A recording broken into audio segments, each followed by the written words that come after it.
ওম নমঃ শিৱায় নমস্কাৰ বন্ধুসকল পুনে এটা গুৰুত্বপূৰ্ণ ভিডিঅ'লৈ স্বাগতম জনাইছোঁ বৃশ্চিক ৰাশি জাতক জাতিকাসকলৰ এই আগষ্ট ছেপ্টেম্বৰ আৰু অক্টোবৰ এই তিনি মাহত বিশেষকৈ ভাল প্ৰতিফলন দেখিব এই ৰাশিফল ভিডিঅ'টো হৈছে চন্দ্ৰমা গতি আধাৰিত ৰাশিফল যদিহে নতুনকৈ চাই আছে আমাৰ চেনেলটো সাবস্ক্ৰাইব কৰি দিব ভিডিঅ'টো পাৰিলে শ্বেয়াৰ কৰি দিব লাইক এটা কৰি আমাৰ মনোবল বঢ়োৱাত সহায় কৰিব 2025 চনৰ আগষ্ট ছেপ্টেম্বৰ অক্টোবৰ মাহৰ এই ৰাশিফল অনুসৰি বৃশ্চিক ৰাশি জাতক জাতিকাসকলৰ বাবে এইকেইটা মাহত কিন্তু অলপ সাৱধান হ'ব লাগিব ভাল এটা প্ৰতিফলন দেখিব বুলি কৈছে কৰ্মৰ প্ৰতি সমৰ্পণে আপোনালোকৰ নতুন কৃতিত্ব অৰ্জন কৰিবলৈ বাধ্য কৰিব বুলি কৈছে এই তিনি মাহত শক্তি আৰু আত্মবিশ্বাসৰে ভৰি থকা অনুভৱ কৰিব আপোনালোকৰ বেছিভাগ সময় সৃষ্টিশীল আৰু সামাজিক কাম-কাজত কটাব সংবাদ মাধ্যম আৰু উৎসৱৰ সৈতে জড়িত কাৰ্যকলাপত আপোনালোকৰ বিশেষ মনোযোগ কেন্দ্ৰীভূত কৰক বুলি কৈছে আপুনি কিছুমান গুৰুত্বপূৰ্ণ তথ্য লাভ কৰিব লগতে অভিজ্ঞ লোকৰ পৰামৰ্শ আৰু পথ প্ৰদৰ্শনৰ প্ৰতি কিন্তু মনোযোগ দিয়ক বুলি কৈছে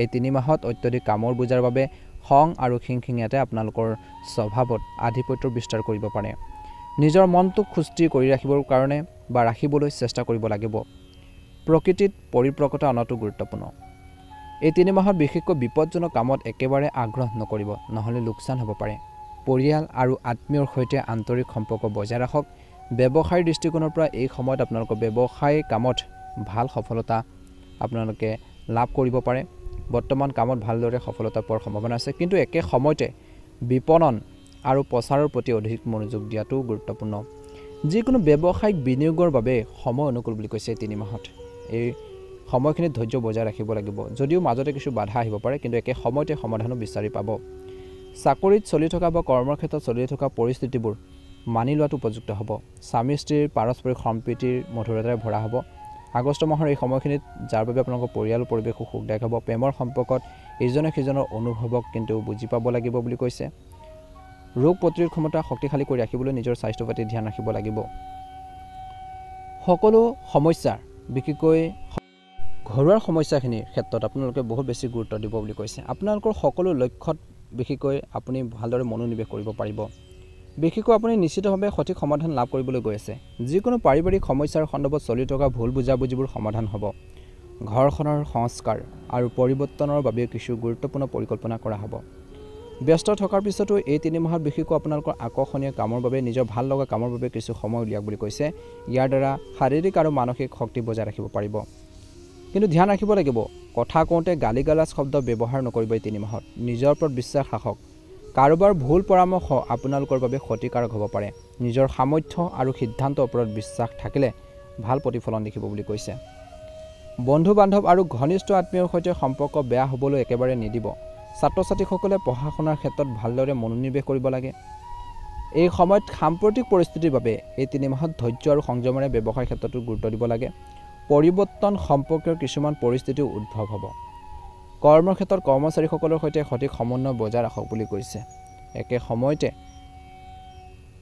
নিয়োজিত লোকসকলে নিজৰ কৰ্মৰ পদ্ধতিত পৰিৱৰ্তন আনিবলৈ চেষ্টা কৰা উচিত নহয় তৎক্ষণাত বৰ্তমান কৰ্মৰ ওপৰত গুৰুত্ব দিয়ক স্বামী স্ত্ৰীৰ যি সম্পৰ্ক বিশেষকৈ ছেপ্টেম্বৰ মাহৰ এই সময়খিনি সুখদায়ক আৰু সহযোগিতামূলক হ'ব ল'ৰা ছোৱালীৰ কিছু মহৎ সাফল্যৰ বাবে ঘৰখনত উৎসৱমুখৰ পৰিৱেশৰ সৃষ্টি হ'ব অক্টোবৰ মাহত পুৰণি বন্ধুক লগ পালে আচৰিত স্মৃতিবোৰ সতেজ হৈ পৰিব স্বাস্থ্যৰ ওপৰত কিন্তু এই ছেপ্টেম্বৰ মাহটো কিন্তু প্ৰভাৱ পৰিব পাৰে এই সময়ত সুৰক্ষাৰ নিয়মবোৰ গুৰুত্ব সহকাৰে পালন কৰাটো প্ৰয়োজন আছে বিশেষকৈ এইকেইটা মাহত ধ্যান ৰাখিব বিশেষকৈ ছেপ্টেম্বৰ মাহৰ এই সময়খিনি বেছিভাগ মানুহ আপোনালোকৰ কামত আকাংক্ষিত ধৰণে সম্পূৰ্ণ কৰাৰ ক্ষেত্ৰত বিশেষকৈ সহায় কৰিব আপুনি যিকোনো পে'মেণ্ট পাব পাৰে আধৰুৱা কিছুমান কাম কৰিব পাৰিব পাব লগা ধন পাব পাৰে যিটো বহুদিন ধৰি বাকী আছিল আপোনালোকৰ কঠোৰ পৰিশ্ৰমৰ জৰিয়তে এই তিনি মাহত যিকোনো কঠিন কাম সমাধান কৰাৰ যি ক্ষমতা ক্ৰেডিট থাকিব ব্যস্ত থকাৰ পিছতো আপোনালোকে আপোনালোকৰ ঘৰখনতো আপোনালোকৰ সম্পূৰ্ণ সহায় আগবঢ়াই যাব এই তিনি মাহত ৰাজনৈতিক বা সামাজিক যোগাযোগ শক্তিশালী হ'ব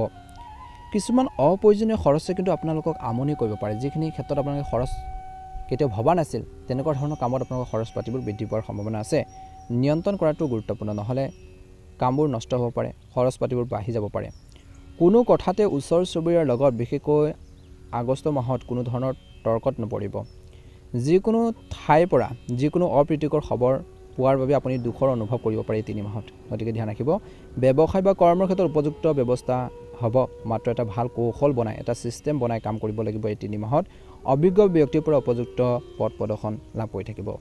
অতিৰিক্ত কিন্তু বৈবাহিক সম্পৰ্ক কিন্তু আপোনালোকৰ পাৰিবাৰিক সমস্যাৰ সৃষ্টি কৰিব পাৰে, ঘৰখনত বেমেজালিৰ সৃষ্টি কৰিব পাৰে। মানসিক চাপ আৰু ভাগৰুৱা অৱস্থায়ো আপোনালোকৰ বিশেষকৈ অক্টোবৰ মাহৰ ওপৰত প্ৰভাৱ পেলাব পাৰে। স্নায়ু টান আৰু বিষৰ সমস্যা হ'ব পাৰে। ইয়াৰ লগে লগে নিজৰ স্বাস্থ্যৰ যত্ন ল'ব লাগিব। যোগ আৰু ধ্যান ইয়াৰ উপযুক্ত চিকিৎসা বুলি কৈছে। বিশেষকৈ এই 3 মাহত বহুত কেইটাৰ কথাৰ প্ৰতি গুৰুত্ব দিয়ক। আপুনি নিজৰ পৰিয়ালৰ সৈতে বিশেষকৈ এক সুন্দৰ সময় কটাবৰ বাবে চেষ্টা কৰক। ঘৰৰ মানুহখিনিক সময় দিয়ক, কেনেকৈ সমস্যাবোৰ সমাধান কৰিব, কেনেকৈ আগবাঢ়িব, ঘৰখনৰ প্ৰব্লেমখিনি কেনেকৈ ছল্ভ কৰিব, সেইখিনি ক্ষেত্ৰত গুৰুত্ব দিয়ক। এই 3 মাহত ভৱিষ্যতৰ পৰিকল্পনাত বিনিয়োগ কৰিলে বিশেষকৈ লাভান্বিত হ'ব, কিন্তু কোন ঠাইত বিনিয়োগ কৰিলে উপকৃত হ'ব তাৰ সম্পূৰ্ণ আঁতিগুৰি মাৰি বা সকলো দিশ আপোনালোকে চাই চিতিহে আগবাঢ়ক, উপকৃত হ'ব। যদি আপুনি সম্পত্তি বা বাহন ক্ৰয় বা বিক্ৰী কৰাৰ পৰিকল্পনা কৰিছে এইকেইটা মাহত, বিশেষকৈ মাত্ৰক ইয়াক কাৰ্যকৰী কৰক। আৰু আপুনি অনলাইন যোগেও ঘৰুৱা সামগ্ৰী বজাৰ কৰি বিশেষকৈ এই 3 মাহত বহুত বেছি সময় কটাব, খৰচ পাতিবোৰ বৃদ্ধি পাব। বিশেষকৈ এই 3 মাহত শিশুৰ কাম কাজ আৰু তেওঁলোকৰ সংগত কিন্তু তীক্ষ্ণ দৃষ্টি ৰাখিব লাগিব। যে আপোনালোকৰ পেৰেণ্টছ হিচাপে ধ্যান ৰাখিব লাগিব, তেওঁলোকৰ সংগ, তেওঁলোকে কি কৰিছে, কেনেকৈ আগবাঢ়ি গৈছে, কিবা এটা বেয়া কামত আগবাঢ়িছে নেকি, সেইখিনি দিশতো আপোনালোকে গুৰুত্ব দিব লাগিব, সেইখিনিও আপোনালোকে চাব লাগিব। আৰু বুদ্ধি আৰু বুজাবুজিৰে যিকোনো সমস্যাৰ সমাধানৰ বাবে এই 3 মাহত চেষ্টা কৰক। কিবা এটা সমস্যা আহিলে সেইখিনি বুদ্ধিৰে কেনেকৈ সমাধান কৰিব, ছল্ভ কৰিব, তাৰ ক্ষেত্ৰত মনোনিৱেশ কৰিব লাগিব বা গুৰুত্ব দি চলিব লাগিব। বিশেষকৈ এই সময়খিনিত এলাহৰ বাবে কিছু হৈ পৰিব পাৰে নিজৰ কামবোৰ। গতিকে এই সময়ত অৰ্থাৎ এইকেইটা মাহত আপোনালোকে নিজৰ শক্তি আৰু নিজৰ কামৰ ক্ষমতা কমি যাবলৈ নিদিব। এলাহ ভাৱবোৰ, লেজিনেছবোৰ পৰিহাৰ কৰিব লাগিব বুলি কৈছে। সময় অনুযায়ী নিজৰ আচৰণ সলনি কৰাটো প্ৰয়োজনীয়। ব্যৱসায় দৃষ্টিকোণৰ পৰা এইকেইটা মাহত কোনো নতুন কাম আৰম্ভ কৰিবলৈ সময় অনুকূল নহয়। ব্যৱসায়িক ক্ষেত্ৰত ব্যৱসায়িক বহুত বিষয়ত যিকোনো কৈছে যে নতুন সিদ্ধান্ত লোৱাৰ সময়ত সমস্যাৰ সৃষ্টি হ'ব পাৰে, কিন্তু নতুন যোগাযোগেও আপোনালোকৰ বাবে উপকাৰী বুলি প্ৰমাণিত হ'ব।